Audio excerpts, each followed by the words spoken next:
Constipation in a young child is usually caused because they're on too many processed foods. So if they're eating a lot of pasta, a lot of dairy, a lot of meat, things, breads, things that have been cooked and processed, this can lead to some pretty bad constipation. So you need to bring fruit and vegetables and juices into the diet. And if you can make the juice fresh, all the better. But once you introduce the roughage and the fiber and the fruits, and make sure they're getting enough to drink. If they're not getting enough water to drink, they'll become dehydrated, which dries everything up, makes it harder for the fecal matter to pass. Herbally, we have put together a formula that is safe enough for a baby, a young infant to take. And you can add it to a baby bottle, you can give it to them straight.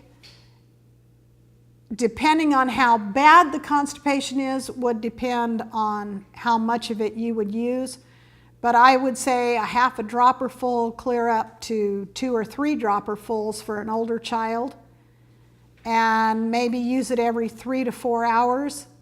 And it should clear up fairly quickly.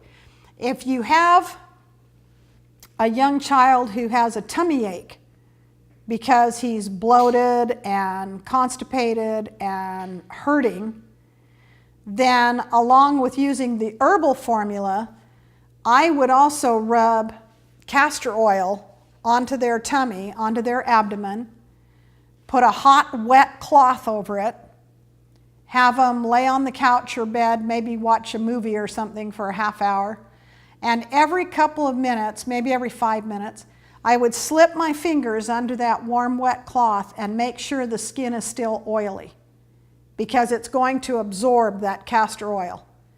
If the skin does not feel oily, then add more castor oil, put your hot, wet cloth on there. And usually if you do that for 30 minutes to an hour, that castor oil will absorb into the intestines and soften everything up enough that they can move it out.